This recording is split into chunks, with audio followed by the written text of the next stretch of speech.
Now, is it okay, sir? Absolutely, sir. Right, Absolutely fine. right. So thank you. So thank you for everyone for attending this particular the lecture. I'm very thankful to the head of the department, Professor Ribu Jakaria.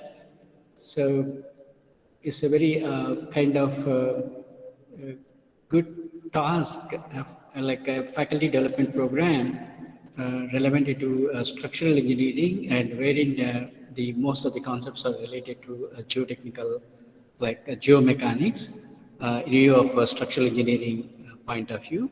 So the lecture which was given to me, in situ characterization of soil and its behavior under dynamic loads.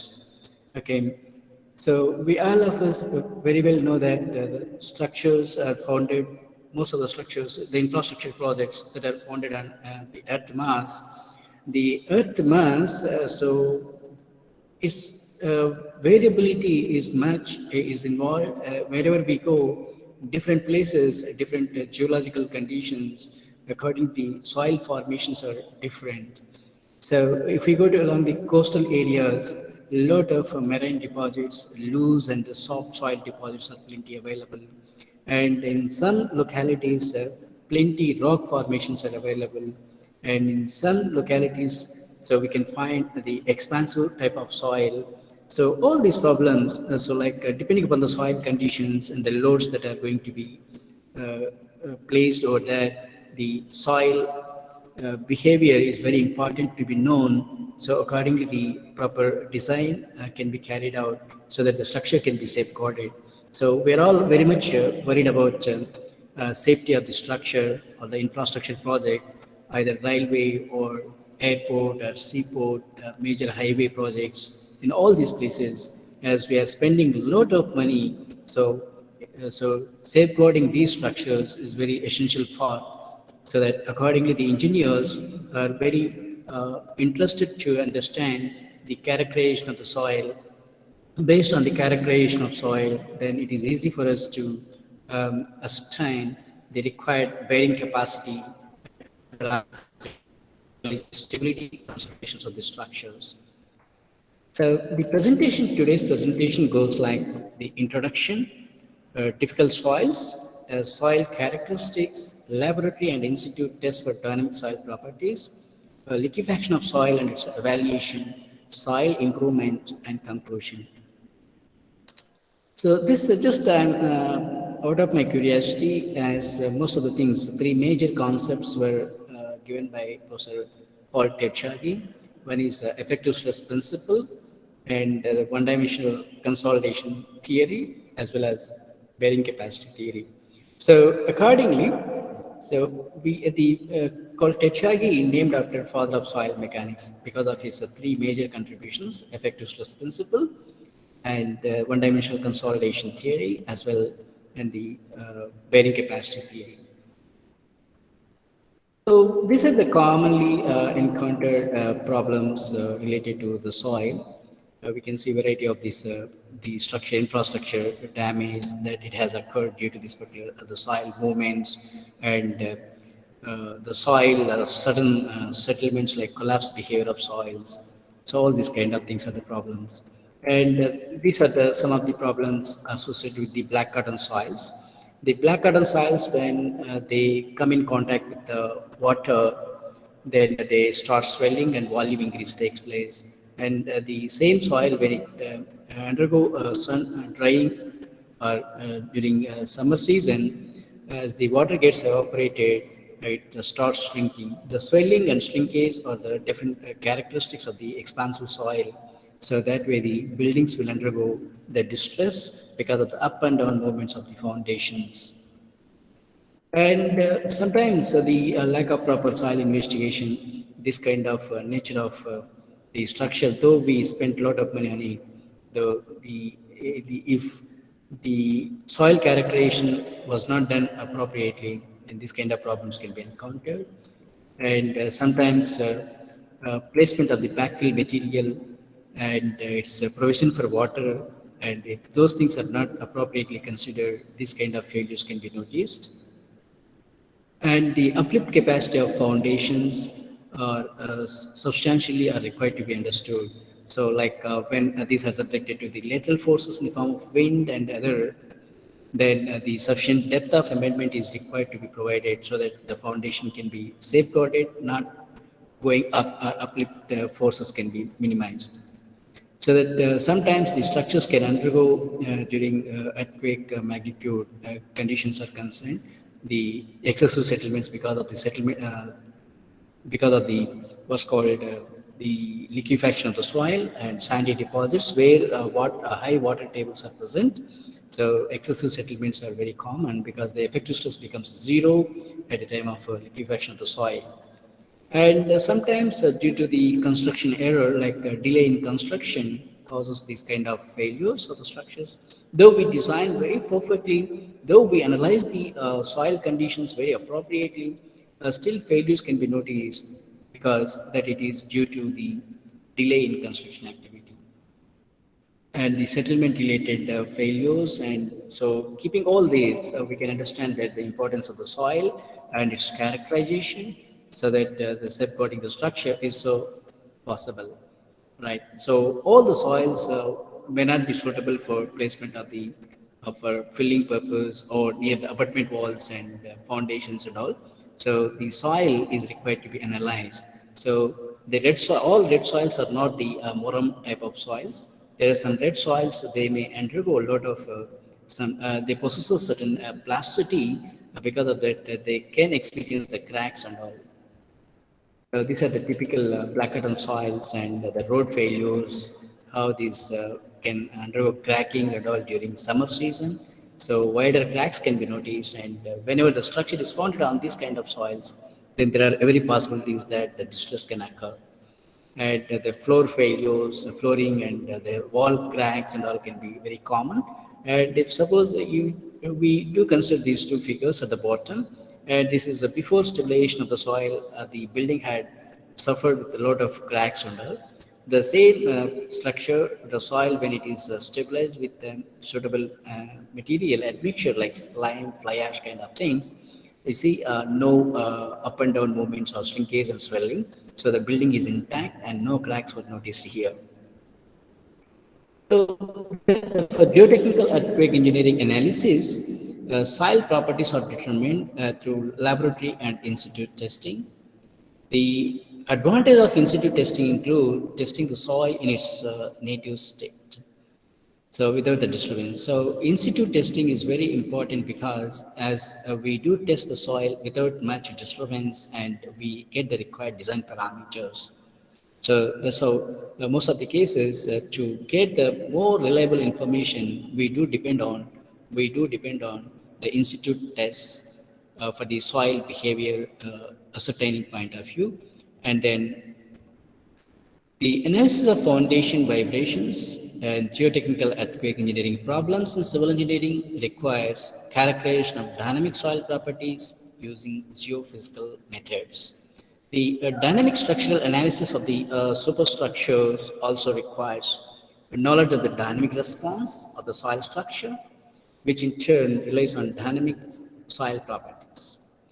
Machine vibrations, blasting, and seismic events are examples. So the type of dynamic input that an engineered system may be subjected to.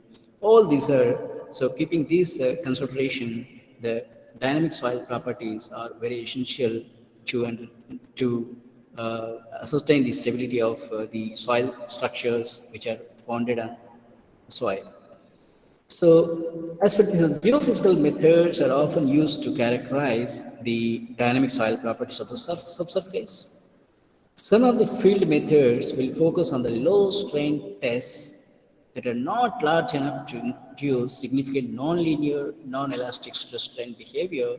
They include these are the like small strain, like a seismic refraction reflection, suspension logging method, steady state vibration method, seismic downhole method, seismic crosshole method, spectral analysis of surface waves, and seismic cone penetration test. These are the low strain tests. Those generally can apply in the field to ascertain the behavior of soil under dynamic loads. Then the laboratory and model tests for soil behavior are concerned. The most common low strain laboratory tests that are conducted are the following, like resonant column test and Bender element test. Then the most common high strain laboratory tests that are including like cyclic triaxial test and cyclic simple shear test and cyclic torsion test. So based on the low strain and the high strain, so different laboratory tests that we do conduct to obtain the dynamic properties of soil. So moreover, model tests can be conducted to examine the soil structural response under cyclic loading at a reduced or a full scale. Such tests are shaking table tests and centrifuge tests. These are the commonly used tests to understand the behavior of soil under dynamic loads. And then what is the low strain and what is the high strain? Like a very small strain is like in the order of 10 power minus 6, and the small strains are from 10 power minus 6 to 10 power minus 3, and the larger strains are 10 power minus 3 to 10 power minus 1. So this is the x-axis is shear strain and the y-axis is shear modulus. So a conventional soil testing point of view, we do rely on larger strains, and for tunnels, we go with the small strains as well as for the larger strains. For the foundations, depending upon the type of loading, we go with a small strain up to 10 power minus 4 and large strain even up to 10 power minus 1. For retaining walls also we go with the 10 power minus 5 almost up to 10 power minus 3 retaining walls strain point of view. Depending on the structure, so large strain or small strain that it is going to be used, that it can be decided. And then a very small strain, the seismic survey, Bender element tests are very commonly been adopted. And for the small strain, then the dynamic triaxial test or resonant column test are very common. For the large strain point of view, then we go with the conventional triaxial test to conduct. So then, okay, then fine. Those are the large strain and small strain. Based on that, what kind of tests and what kind of structures that it needs the large strain and the small strain that we have seen. Now, the properties of soils are concerned. There are index properties and engineering properties. The index properties of soil, as all of us we know, though these are very fundamental, but these properties will decide or will make us to understand the engineering behavior of soil like strength, compressibility, and permeability.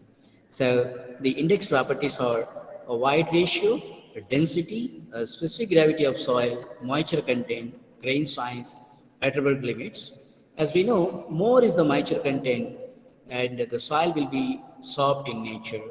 The less is the moisture content, soil would be like stiff in nature.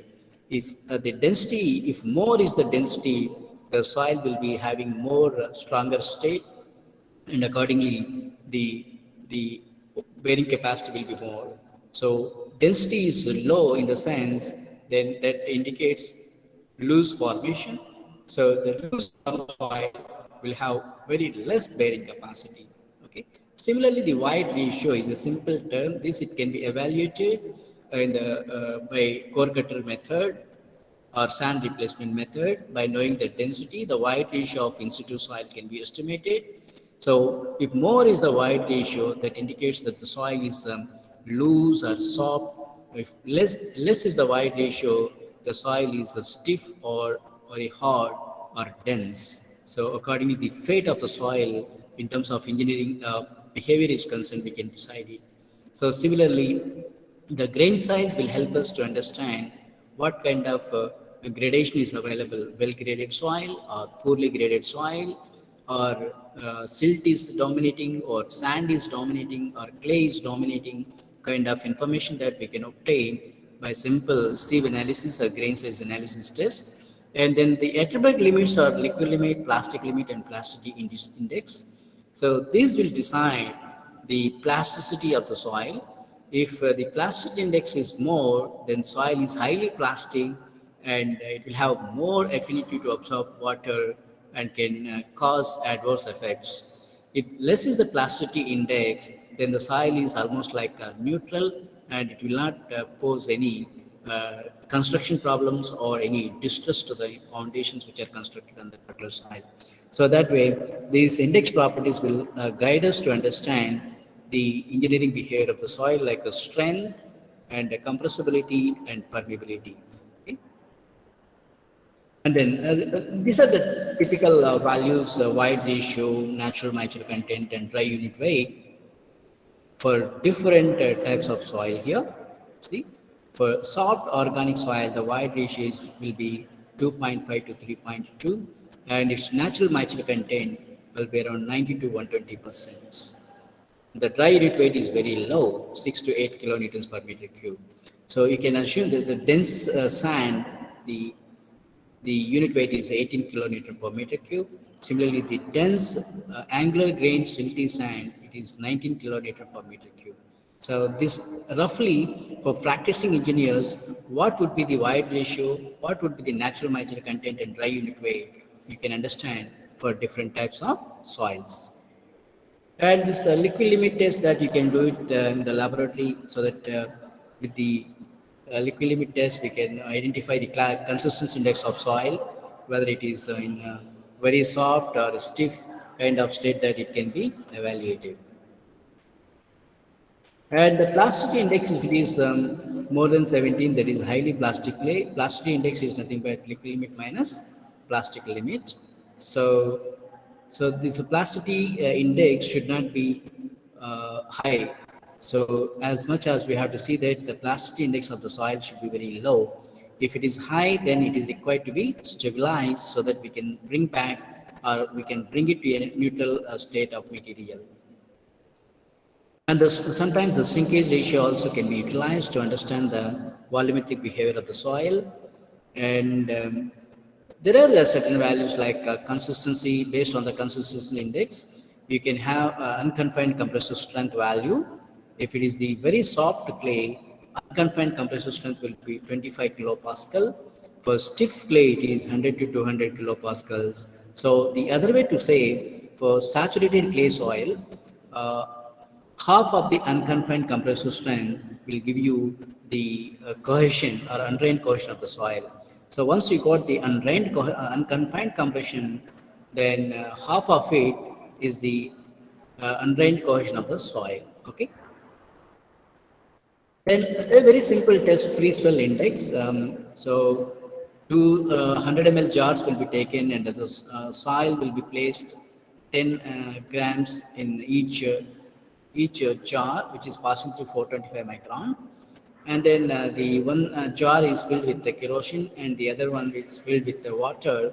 The volume difference will be noticed. The expansion of the soil will be noticed after 24 hours. And in the kerosene and water, the difference and the ratio that it gives you the free swell index. So if it is more than 50%, then what we can say, the soil will be having some expansive behavior, right? So that way the parameter. And the swell pressure for expansive soil, the swell pressure is very important one, that it can be conducted in the swell pressure can be obtained in the laboratory consolidation test by preparing the soil sample.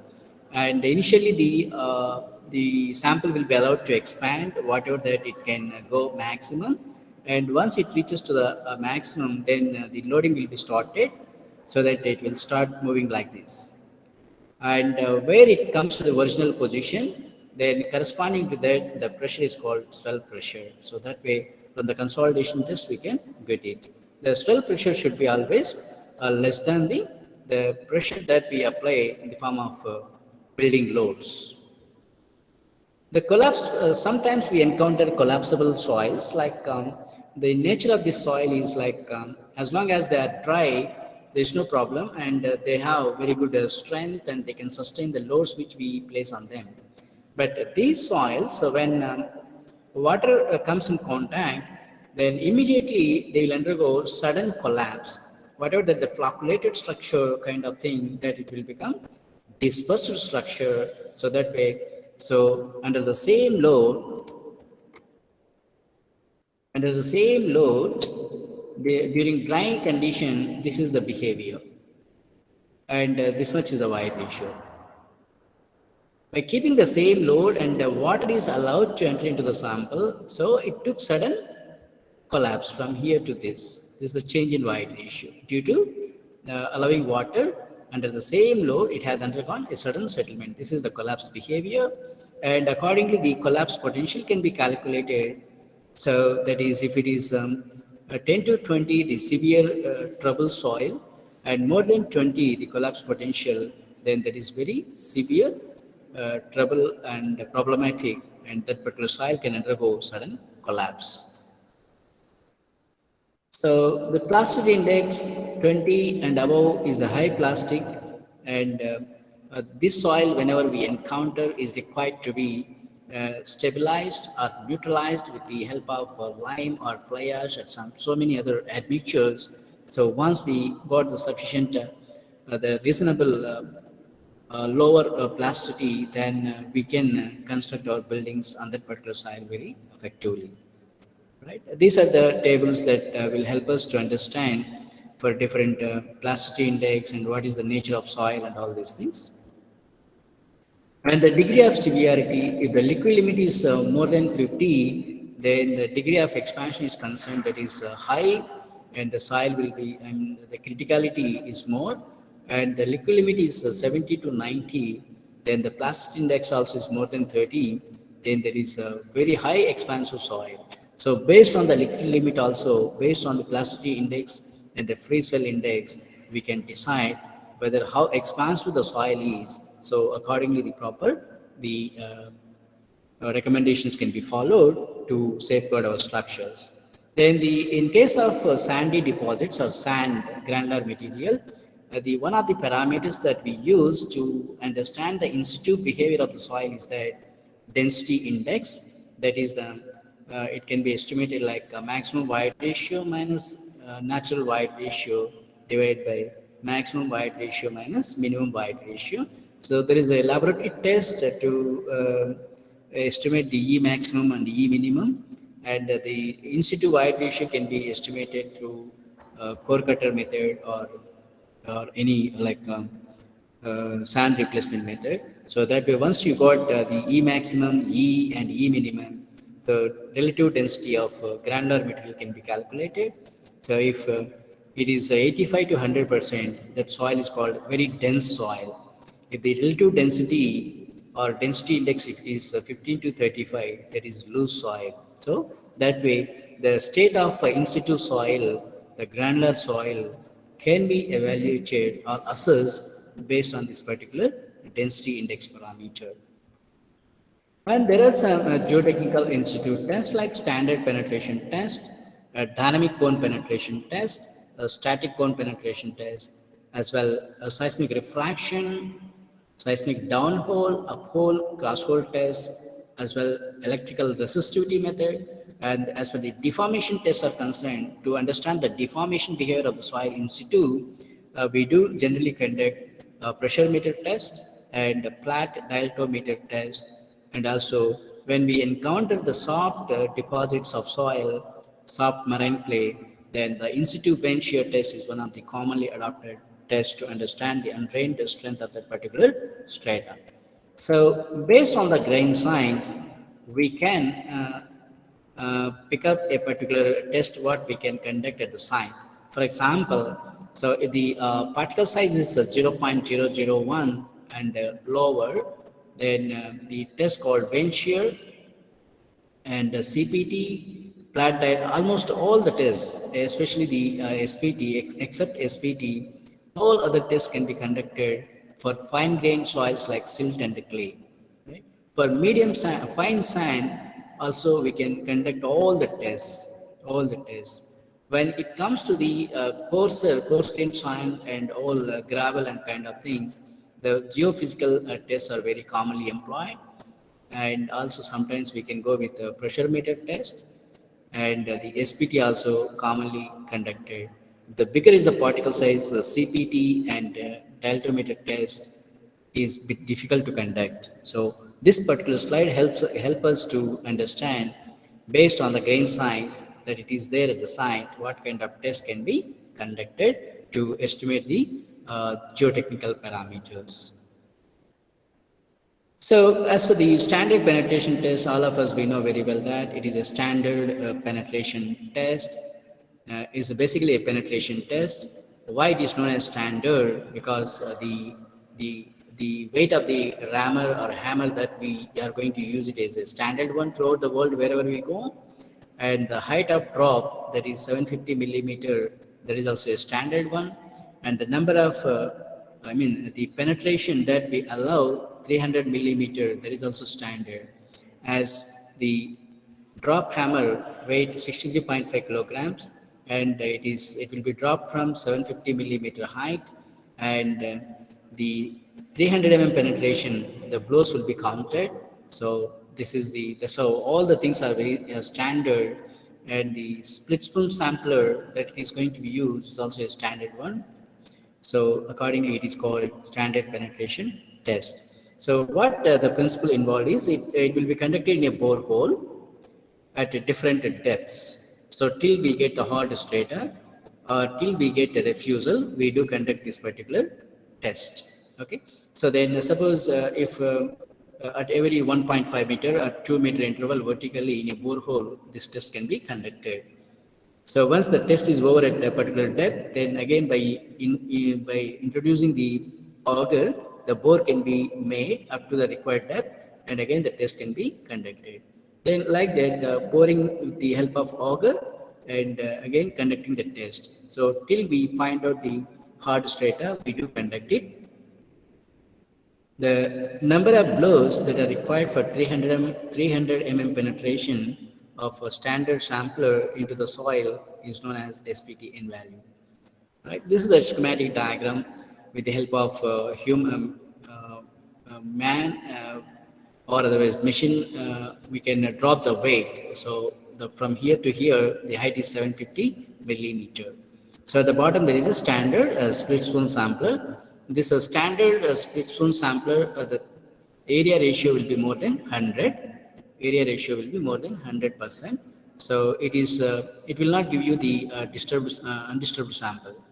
The split spoon sampler area ratio is more than 100 or 120, so it gives you the disturbed sample only. But still, we exactly can determine the index properties like grain size and all, so that we can understand what kind of material is available at a particular depth. So different corrections are required to be carried out. So as the measured value at the site has so many errors, so to account those errors, the corrections are introduced here, like hammer efficiency correction, depending upon what kind of the system that we have used, the factor can be selected here, and similarly the drill rod length, whether it is 10 meter or 4 to 10 meter or 4 meter, then different corrections are available here. The sampler correction factor with liner or without liner, and dense sand and loose sand, different values are given, accordingly can be taken. Borehole diameter, sometimes the borehole will be 60 to 120 mm or 150 mm or 200 mm, depending upon that, the correction factor is required to be used. So accordingly, finally the overburden correction also is required to be done.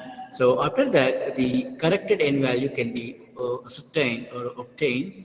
The Cn is the overburden correction, N is the measured value, and hammer efficiency correction factor, and diameter correction factor, and sampler correction factor, and borehole diameter correction factor. So all these things multiply so with the measured value, so that we can get the N corrected value. Once we got the corrected value, then so with that we can find out the required ones. So if it is the corrected value is in this range, it is for granular soils.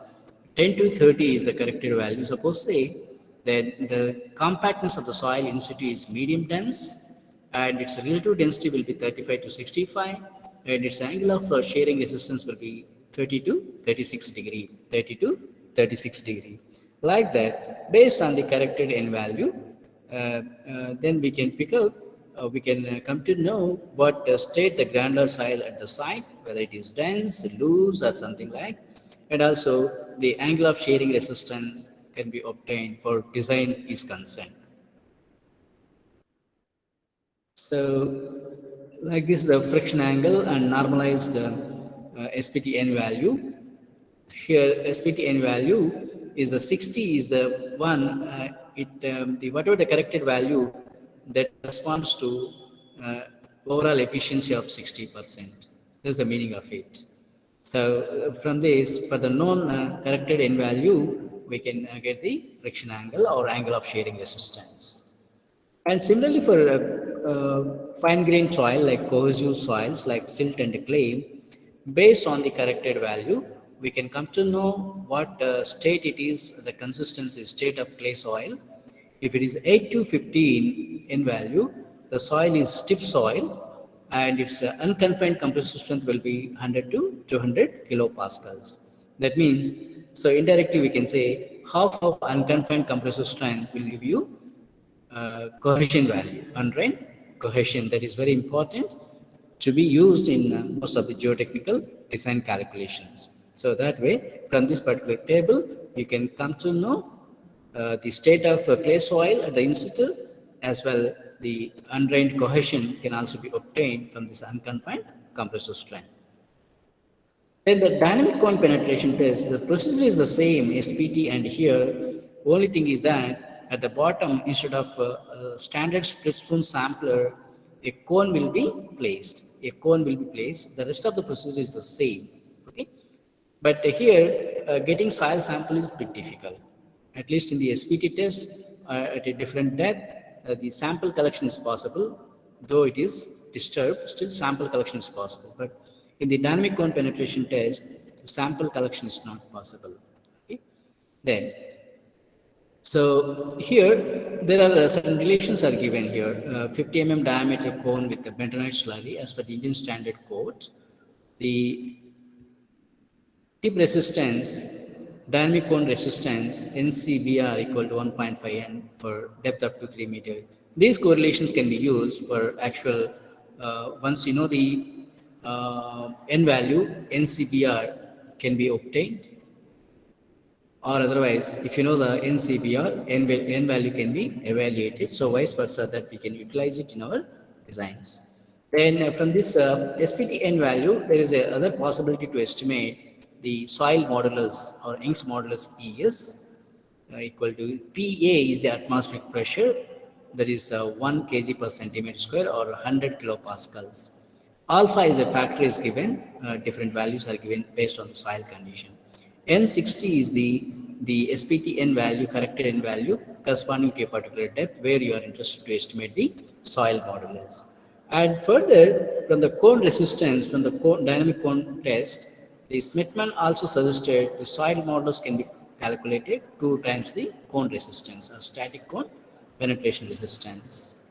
So these values are very important for us in design calculations. And sometimes whenever you are interested to deal with the soil modulus for the settlement calculations and lateral capacity calculations of piles and all, then we need to have the soil modulus or stress strain modulus. So it is based on the SPTN value corrected.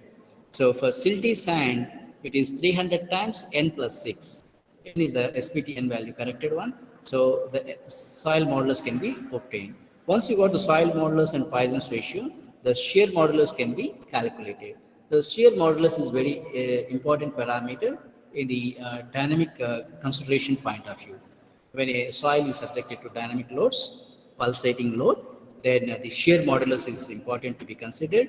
So from this known value of SPTN for different soils, the corresponding soil modulus can be calculated, and from that the rigidity modulus or shear modulus can be evaluated. The other commonly nowadays we use very technologically that static cone penetration test or seismic piezo cone test. An instrument, a steel cone is pushed into the ground at a rate of 20 millimeter per second continuously. Okay, so the advantage of this particular test is that we able to get 4 different parameters continuously with the depth. That is the tip resistance, sleeve friction, pore water pressure, and shear wave velocity. All these 4 parameters can be obtained. Okay, the shear wave velocity. From this, we can get the dynamic soil properties. Right.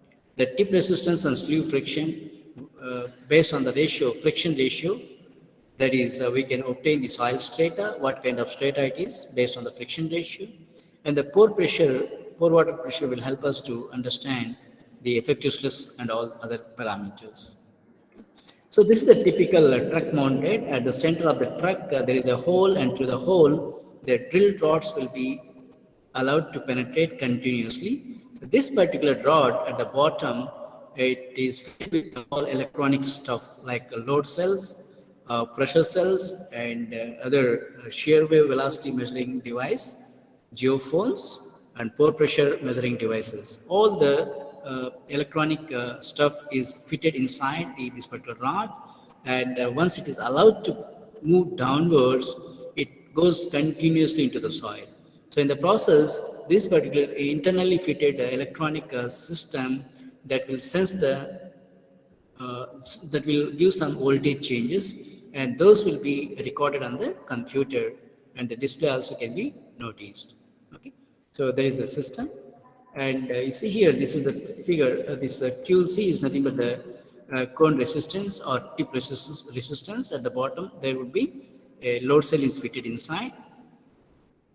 And in the sleeve friction measurement point of view, some strain gauges will be fitted here inside internally.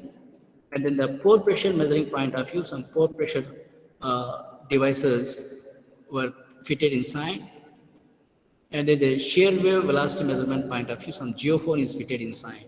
So all these 4 parameters, we can measure it continuously with the depth. You see, the depth from 0 to 35 meters. The data is available here. And this is the tip resistance or cone resistance. And this is a variation of skin friction or shaft friction with the depth. And this is a variation of pore water pressure with the depth. And this is the shear wave velocity variation with the depth. Okay. So the ratio of skin friction or sleeve friction to the cone resistance is nothing but the friction ratio. The ratio of sleeve friction to the cone resistance is nothing but the friction ratio.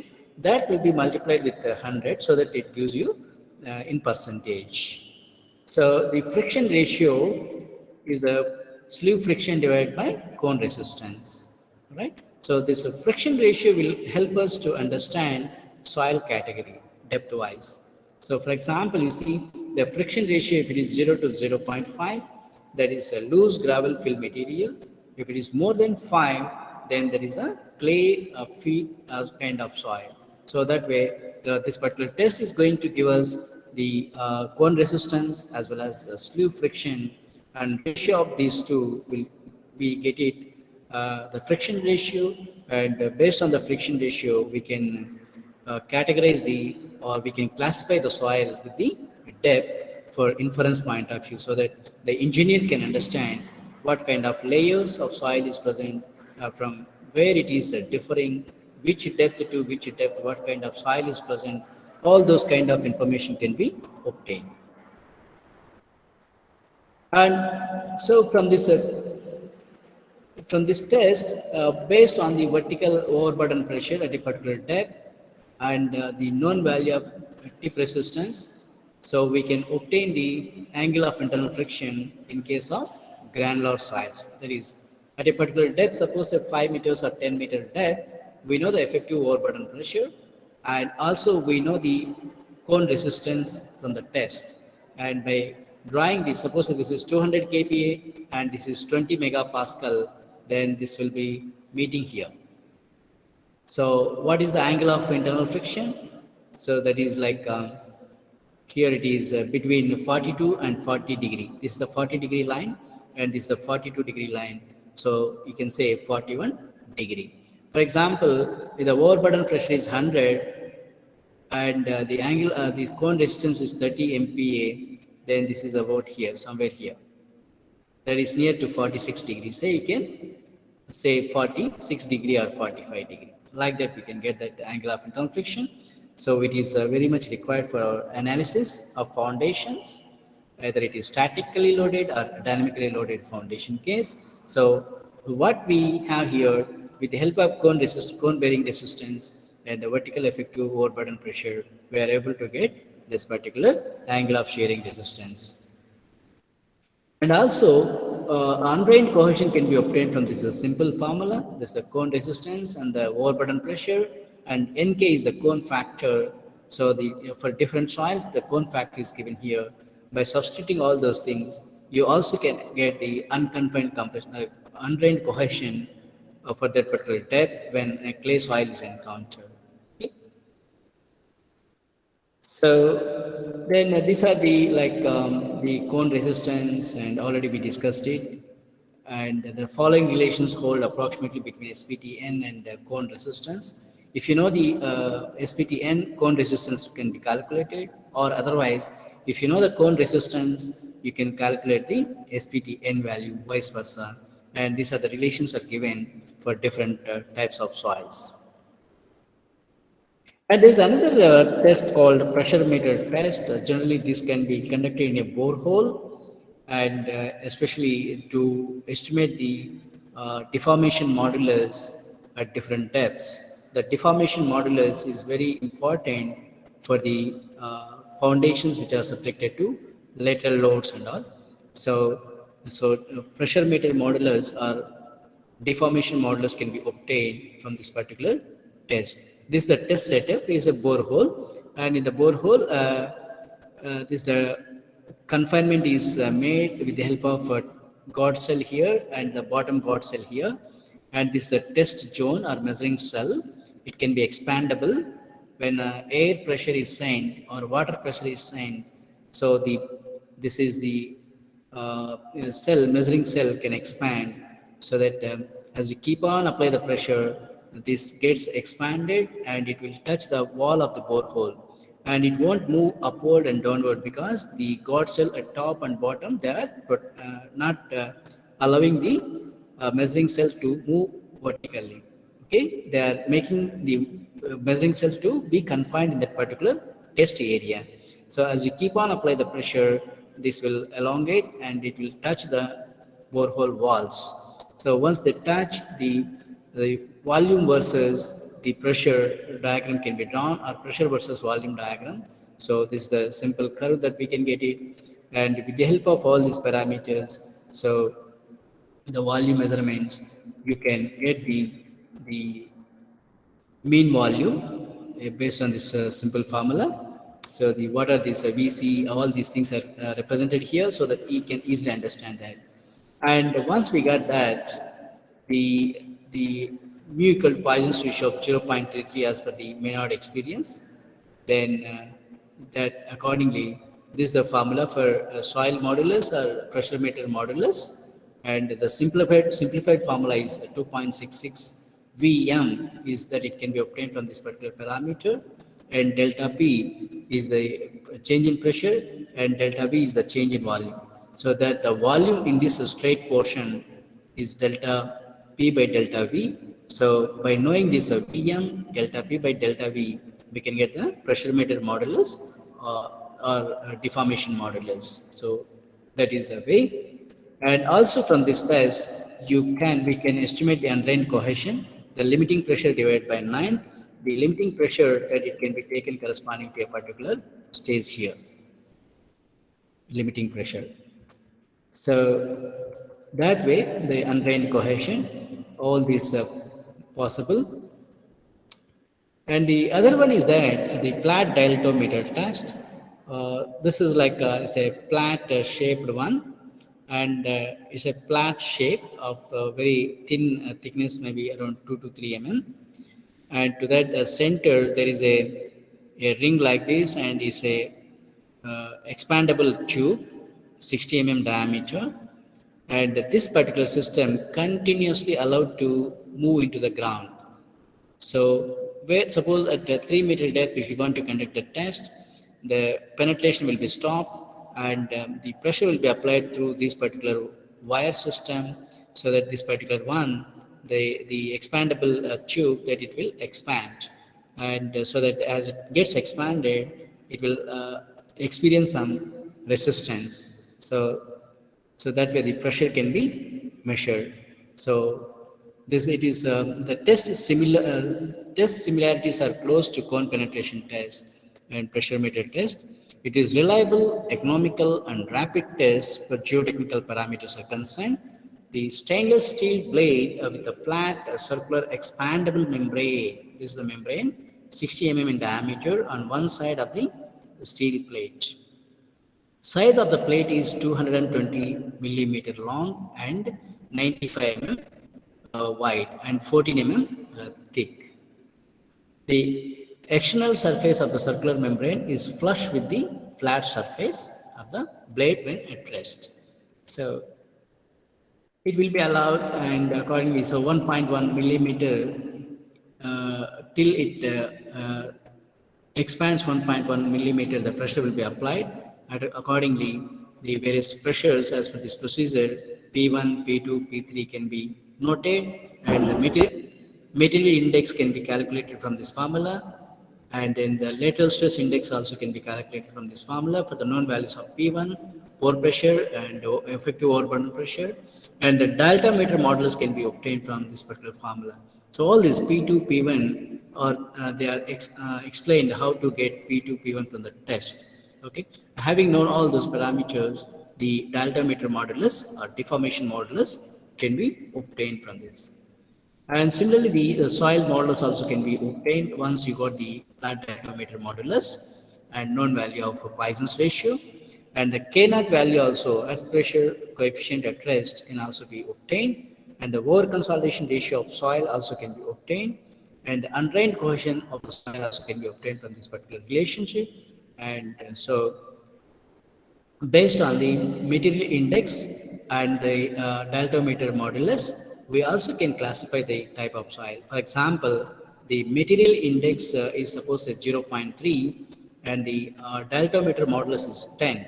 So then if it is like this, it is cutting here, it is joining this, like it is like a stiff soil. Okay. For example, if you take a modulus is 20 megapascal and it is 1.8 material index is somewhere here, that is medium to medium dense. Okay, like that we also can categorize the soil. So that is the beauty of this particular very reliable test, flat dialtometer test. We are able to get classification of the soil, over consolidation ratio, undrained cohesion, and K naught value, and the soil modulus, and all other parameters can be obtained. And the vein shear test is the another one. It is generally be adopted in the soft soils where the soft soils are plenty available. There, this particular test is very commonly adopted. So just by pushing this vein and rotating it, the shear strength can be measured with the help of this particular formula.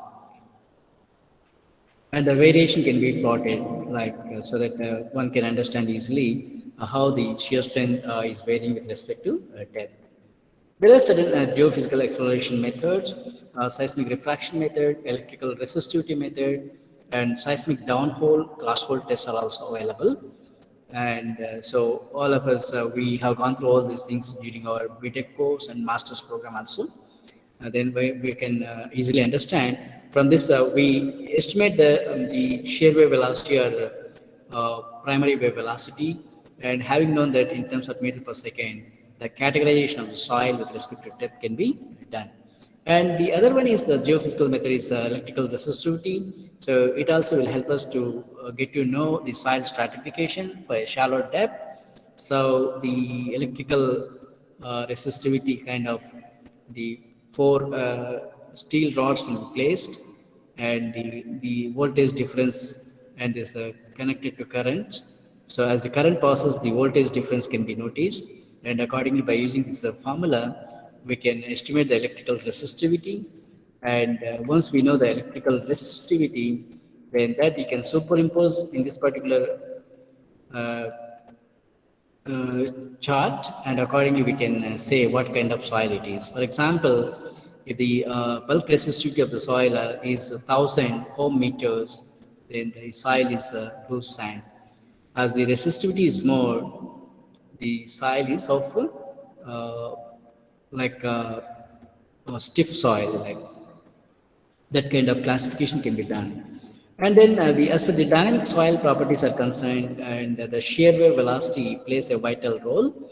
So that once you got the shear wave velocity, then we can obtain the shear modulus. This is a very commonly used parameter in dynamic analysis. It applies to all static and dynamic problems at small strains, the strains less than 10 power minus 6, applicable to both the untrained and the trained loading cases in geotechnical engineering. Okay.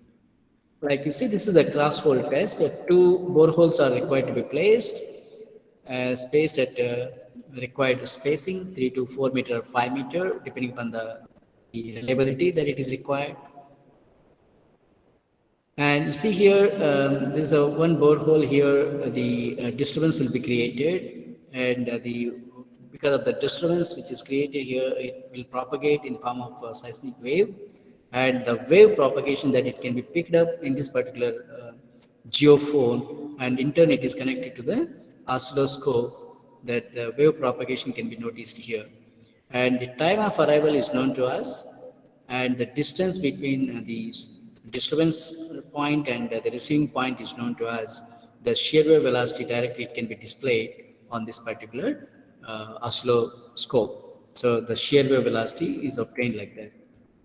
In case of downhole test, the the disturbance will be created on top, and the same wave propagation will be measured by using the geophone at a particular depth. So this is called downhole test.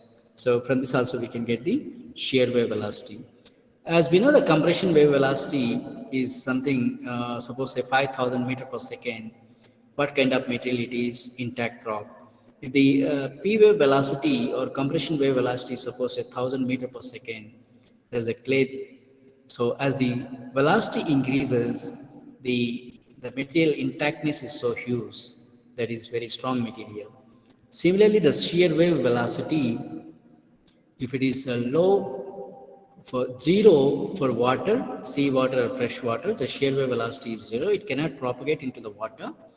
For other materials like shear wave velocity, suppose say 500, then clay and loose sand, and 3,000 meter per second, that is the steel and intact rock kind of materials that we can classify based on this particular shear wave velocity.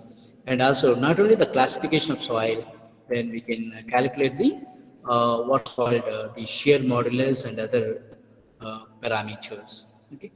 Now the stress strain behavior of cyclically loaded soils are concerned.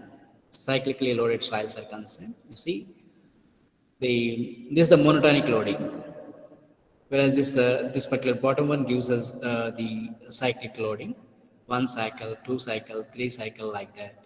As the number of cycles increases, the soil will undergo degradation, so the degradation model can be obtained. So that is the behavior of soils is complex even under monotonic static loading also. Okay, the typical measured cyclic stress strain loops under drain tests are shown here. Soil behavior is undoubtedly much more complex under dynamic and cyclic loading. The cyclic stress strain behavior of soils is the most important behavior in dynamics, as proposed by Tawahata in 1989. So the line joining the tips is termed as the backbone or skeleton curve.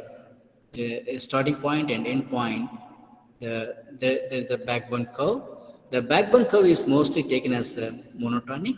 The slope of it, tangent at the origin, is referred to as the zero strain modulus and designated by Z0 or G maximum. You see, the first cycle corresponding backbone curve is this one, the thick line, and the initial tangent, if you can extend it. So the modulus, that the slope that you are going to obtain, that is the maximum shear modulus or zero strain modulus. So this is the backbone curve. The backbone curve is the one line joining the tips, right, for different things like different cycles. All those points, if you join them, then you will get the backbone curve. So the hysteresis loop is another important one. A hysteresis loop may ideally be characterized by two properties. This is the hysteresis loop, right? Is characterized by two parameters. One is the slope of its tangent at points along the loop, tangent modulus. This is the tangent modulus, right? And it is designated with G tan, and it indicates the rigidity of the soil material. The breadth of area of the loop, this is the breadth, the area of this particular loop gives us the damping or dissipating capacity or damping ratio. This, however, would be numerically tasking to incorporate in analysis models, as there are infinite points on a loop and a series of different loops to consider. This is a typical hysteresis loop from which we able to get the secant modulus, tangent modulus and G maximum, as well the area of this particular loop gives us the dissipation of energy or the damping ratio. The different levels of representation of the hysteresis loops are in use to capture most significant behaviors in analysis. There are different analyses. There are the linear modeling, equivalent linear modeling, cyclic nonlinear modeling, advanced constitutive modeling kind of things generally we use for modeling the soil behavior.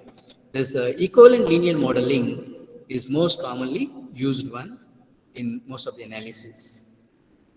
So the linear model is like, as we know, very stress-strain relation, that the linear model is a very approximate model in which the soil cyclic stress-strain behavior is represented by a single value of shear modulus and a single value of damping ratio. The shear modulus considered is the small strain modulus G0 near the origin, which is identical to the maximum modulus. So that is the linear model. It is seldom used in practice except in such small strain vibrations as those induced under machine foundations. It is not appropriate for site response analysis nor in earthquake engineering applications. It's not that appropriate. Then the equivalent linear model is mostly used in most of the analysis. In this model, each loop is described by two parameters, the secant modulus and the area of the loop, each loop, right? So there's a secant modulus and there's the tangent modulus, whereas the tangent shear modulus varies with the gamma, the strain. Gamma is nothing but here strain.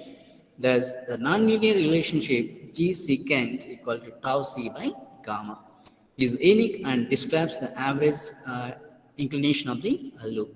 The breadth is proportional to the enclosed area, which is a measure of damping ratio, as that it can be given by like 1 by 2 pi area of this particular loop divided by G secant gamma C square. So that way the damping ratio for every loop that we can evaluate it. And the zeta is the critical damping ratio. That is, A loop is the energy dissipated in the cycle considered. A triangle is the maximum strain energy stored in the system within the cycle, shaded in the figure. Right. This is G secant and zeta are referred to as the equivalent linear material parameters. They are sufficient to describe the overall soil behavior when the maximum strain involved is not too large. So for small strain conditions, this is okay. Other types of analysis require the specification of the actual cyclic path that generally varies for different cycles. Cyclic nonlinear model. This is when large strains are involved. So the shear modulus, or simply Z, decreases from its maximum value with increasing strain amplitude. So obviously, as the amplitude increases, the G maximum keeps on decreasing. G max at the origin is the maximum slope of the backbone curve, small strain shear modulus. This is also called as small strain shear modulus. Lab tests showed that the soil stiffness varies with in situ soil condition, that is void ratio, mean principal effective stress, and the plasticity of the soil. The soil stress history also influence the stiffness of the soil, and the loading conditions like strain amplitude, number of cycles of loading also will influence the soil stiffness. So during the test, the equivalent linear model, again the shear modulus, it is convenient to plot G by G maximum against log gamma. Gamma is the shear strain. So this is the particular one. As the shear strain increases, the modulus reduction curve, the modulus is decreasing. As the shear strain increases, the damping is increasing. Thus, the characterization of soil stiffness in equivalent linear model requires consideration of both G maximum and Z by Z maximum. Generally, a stiffness ratio decreases and damping increases with increased strain, shear strain. So, the G max is normally obtained at shear strain is less than or equal to 10 power minus 6, low strain case, very initial, the starting number of cycles. It is best computed from measured shear wave velocities using in situ seismic tests where the shear strain range less than or equal to 3 into 10 power minus 6, as the shear wave velocity is independent of magnitude of stress. Thus, the maximum shear modulus is equal to rho is the density of soil multiplied by shear wave velocity square. Use of measured shear wave velocity is the most reliable method for this purpose. Alternatively, laboratory tests can be used to determine such basic dynamic properties and related parameters of soils. Now, those are the models. Like now, the laboratory test for basic dynamic properties, like the travel time test is one of the tests that we conducted, and wherein the compression wave velocity or longitudinal wave velocity that it can be estimated, and the soil density also is known to us. So Young's modulus can be obtained like this. In this type of test, a longitudinal or torsional impulsive load is applied at one end of a cylindrical sample of known length, and so the corresponding the time which is required can be recorded, so that the length is known to us and the time is known to us, so that the velocity can be obtained. So accordingly, the elastic modulus can be obtained for dynamic conditions. And sometimes if the sample is laterally confined sample, then we can use the constraint modulus can be obtained. This is m equal to rho times v dash c square. Okay. So v dash c is the velocity in case of confined condition. So as v dash c is greater than vc, so obviously the constraint modulus is generally larger than the Young's modulus or soil modulus of the soil. So the G max can be obtained rho times Vs square, and if both the tests are conducted on a same sample, the Poisson's ratio is computed from this particular E by 2Z. E is known to us from one of the tests, unconstrained, from the other test. So like that we can obtain that. Then the resonant column test is another important test generally that we do conduct in the laboratory. This test is essentially involves exciting a column of soil sample to resonance with a harmonic load and measuring the resonance frequency. The resonance frequency is determined by varying the frequency of excitation and identifying the one giving the maximum response. Excitation could be longitudinal or torsional.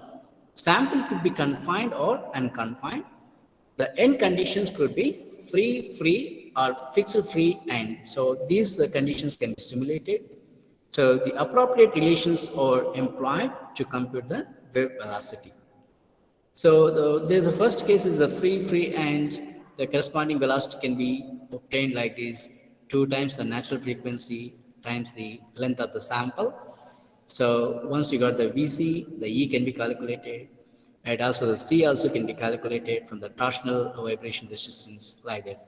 So based on what kind of the impulse that we have generated, accordingly the velocities, respective velocities can be calculated, and so that the Young's modulus and shear modulus can be obtained.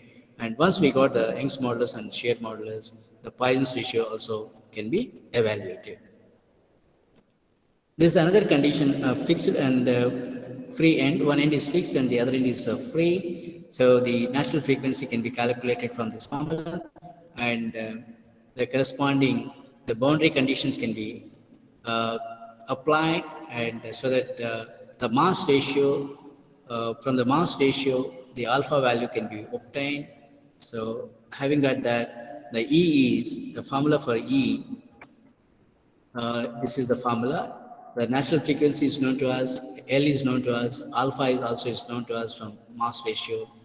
G maximum also can be calculated. So that is that way the resonant column test is so helpful to get the parameters called soil modulus and rigidity modulus.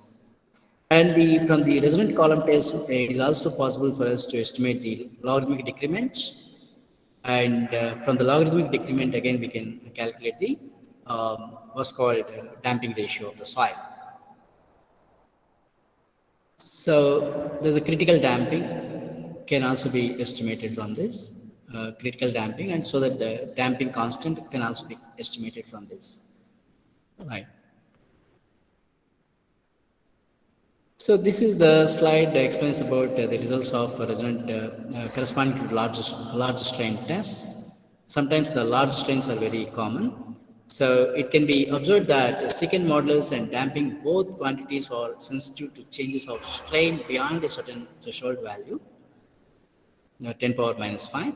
For this reason, resonant column tests on hollow cylindrical soil specimens become preferable, so that the effect of shear strain variation becomes negligible. Thus, for gamma greater than gamma threshold, like a shear strain threshold, the use of solid cylindrical samples and resonant column test becomes unsuitable, as the shear strain varies greatly from zero at the center to a maximum at the periphery, so that hollow specimens can be used. And the another one is a cyclic simple shear test. It can be done in the shear box, and by applying the shear stresses. To determine the shear modulus, the damping ratio of soils, and to study liquefaction of saturated granular soils, the cyclic simple shear test can be conducted. The test is conducted on samples of 6 to 8 centimeter side length and 2 to 3 centimeter height. A specimen under a constant vertical pressure is subjected to a cyclically varying shear force. So that from that the hysteresis loop can be obtained, and the horizontal load and associated deformation are continuously recorded, and from that the damping ratio can be calculated from this. The modulus degradation can also be established, and this is a typical sample R1, R2 for a hollow sample, and so this involves a hollow cylindrical donut-like sample beveled at one end as shown to maintain uniform shear stress. The sample is first subjected to uniform vertical and horizontal normal stresses, followed by the cyclic shear stresses. The method can also be used to study liquefaction with pore water pressure measurement. The corresponding strains can be calculated, and there is another test is called the cyclic triaxial test. The specimen will be subjected to confining pressure as well as the deviator stress, and the elastic modulus in case of monotonic, there is delta sigma d divided by epsilon corresponding strain, and the axial strain G is the E by 2 into 1 plus mu, so zeta equal to 1 by 2 pi, the area of hysteresis loop and area of triangle OAB and OA dash. So this is the sample, and the delta sigma is a symmetrically pulsating axial stress, the additional one. Sigma 1 is the sigma deviator stress plus confining pressure. To that again, there's a pulsating axial stress delta sigma. So this is the loading system delta sigma. This is the equilibrium state sigma 1, and delta sigma up and down. It is moving like sinusoidal kind of thing, so that it can be simulated in this fashion as a cyclic triaxial in the cyclic triaxial test. Sigma 3 is the confining pressure that it varies from 50 to 150 kilopascal. Sigma 1 is the sustained static axial stress that it is less than or equal to 2/3 sigma 1f minus sigma 3 at failure. So delta sigma is the symmetrically pulsating axial stress. So the typical results are given as the each loading case, the specimen was loaded to failure. Obviously, the number of pulses required for failure decreases with increasing magnitude of pulse. If the pulse magnitude increases, the number of cycles required are very less for the failure to occur. The equivalent linear model, empirical relations for shear modulus are here. The shear modulus from empirical relations also can be obtained. That is, different formulas are given here. So from this, it is easy for us to estimate the uh, shear modulus empirically. In the absence of measured velocities, empirical relations based on wealth of data, base of past measurements are used. So that way we can utilize the data. And further, all these formulas help us to understand how to get this G maximum. And then there is a Ishibashi and Zhang in 1993 presented a relation for shear modulus. Then this is the relation, and what is all these things will help us to get this G by G max ratio, and accordingly the G max can be obtained. And there's a empirical relation for damping ratio. From this we can understand what is the damping ratio. It is based on the plasticity index and G by G max. And at the damping ratio, the expression is given here for the known values of G by G max ratio and the plasticity index of the soil. The damping ratio can be obtained. And there are some analytical and analytical cyclic nonlinear models available. They depend on loading and unloading phases, modulus degradation, and other effects can be obtained. The simple nonlinear models have a simple backbone curve and a few basic rules for loading and unloading, reloading phases can be used. And this is the Hardin-Dinwich model, HD model for the backbone curve point of view, so that the shear stress can be obtained, and from this the Gmax can be recalculated. And the shear strain corresponding to a particular stage, that it can be calculated from here, and the G by Gmax can also be obtained from these. So the damping ratio also can be obtained from this particular Hardin-Dinwich model, HD model. Right. Next, this is the generalized hyperbolic equation GHE model. So this is et al. In 1992 proposed it, and accordingly they came up with the following modified form to obtain the G maximum. So C1 and C2 are the constants, and they can be taken different value, but still there is a doubt about how to estimate the C1 and C2 values. And these are the typical bearing capacity values for different kinds of soils from the building code. And if it is a soft clay, it is less than 10 per meter square, even low value. For rocks, these are the bearing capacity. Then that is about the various soil characterization methods and dynamic soil properties. Now I would like to talk about the liquefaction of soil. All of us, we know very well where the soil strata is fine sand, and the water tables are so high, subjected to dynamic load in the form of earthquake or blasting. So there is a very possibility that the soil can undergo liquefaction. So during liquefaction, the particles lose their contact, and obviously the effective stress will become zero. You see here, this is the diagram. All the particles, they have contacts each other. During the liquefaction, they lose their contact. So as the particles lose their contact, the effective stress will become zero.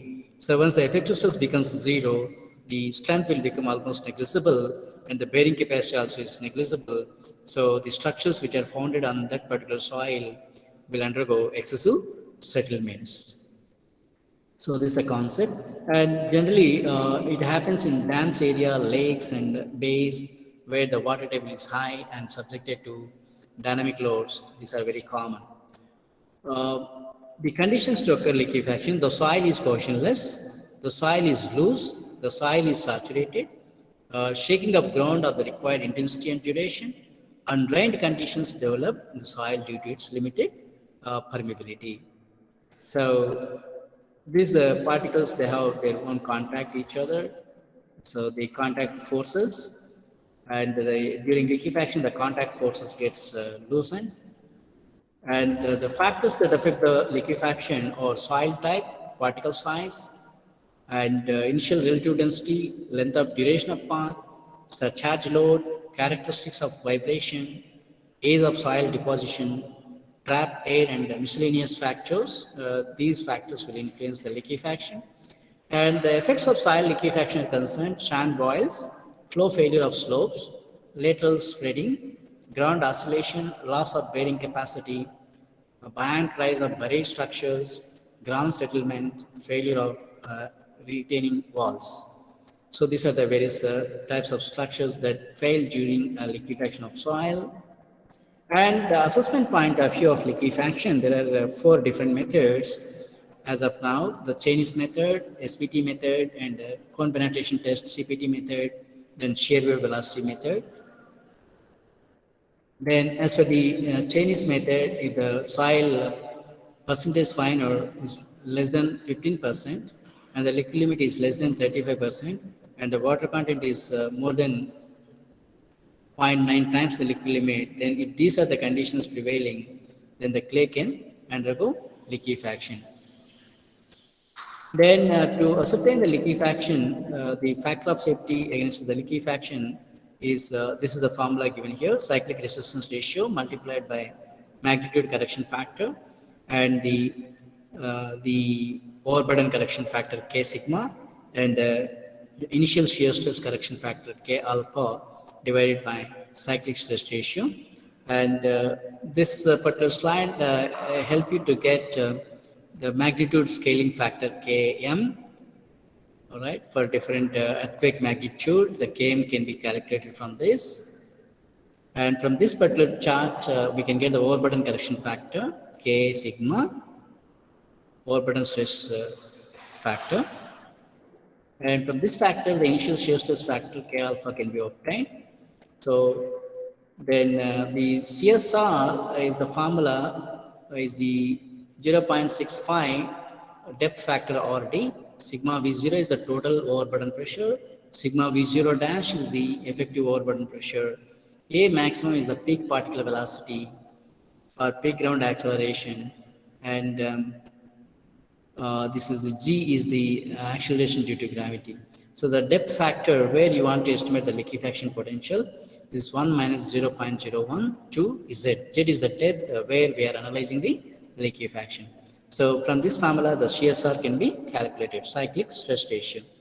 So from the SPT, for the known corrected end value, and based on the percentage fines available 35 or 15 or less than or equal to 5, there are three different curves. So cyclic resistance ratio can be obtained. Similarly, for the CPT data, for the different strain rates, the cyclic resistance ratio can be obtained. And for the shear wave velocity point of view also, for the known corrected shear wave velocity, the cyclic resistance ratio can be obtained.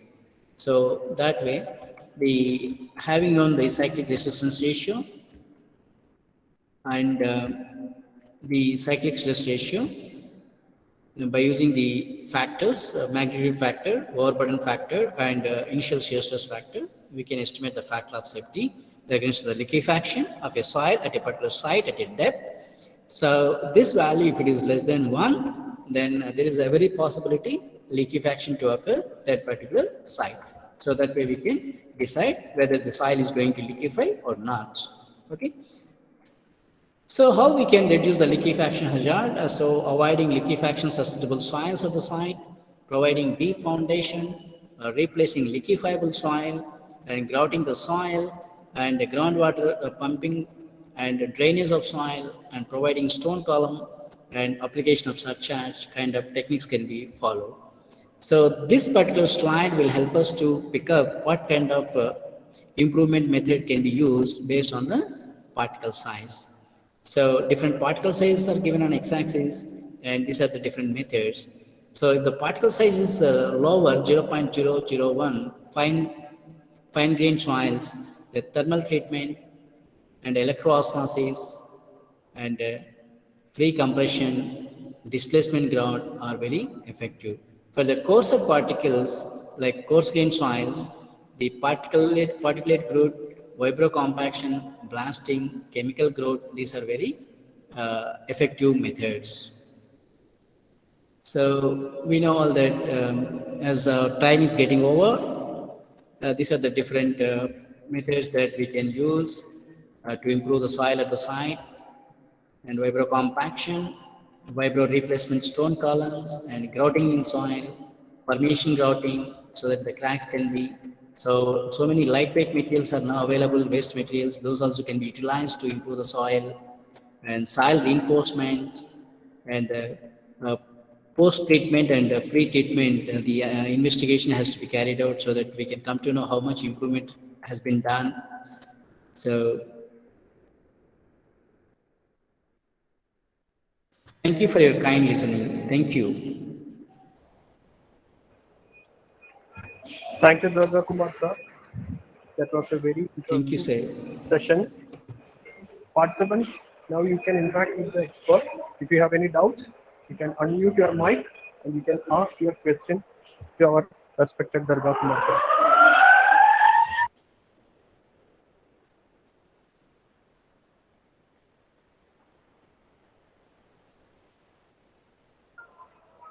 I repeat, So I participants can think, now. Yes, sir. Continue, please. right. So it's almost like 1.5 hours. I don't know whether how much the things were grabbed from my presentation. Right. Okay, sir. Okay. If you have any So questions, my you may presentation, raise now. Yes, sir. Please continue. I'll share my presentation just after the lecture is over. So, Okay. right. Thank you, sir. Thanks a So lot. here there are some material here like textbooks available, different kinds of textbooks titles. So for reference point of view, and books on expansive soils, some of them can be downloadable, and books on geosynthetics, maybe soft copies are available in the net if you can Google it. And geotechnical earthquake engineering related books are also available, and some books on pile foundations, typical books.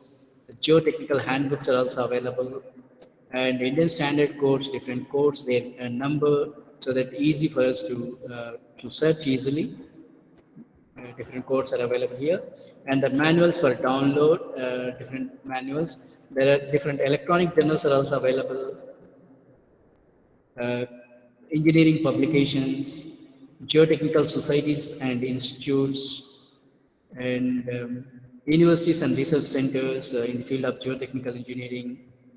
Like, so this presentation I'll share to all of you. Thank you very much.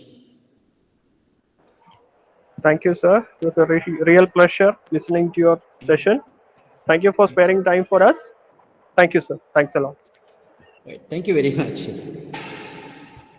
Dear participants, the third session of day one will start at 2 p.m. It will be handled by Engineer Mini Korla. So please join at 2 p.m. The joining link is the same one as we have shared earlier. Thank you. Right. Thank you, sir. Thank you, Mr. Nirmal. Shall I leave the session? Yes, sir. Yes, sir. Yes, sir. Right. Thank you. Right. Thank you very much.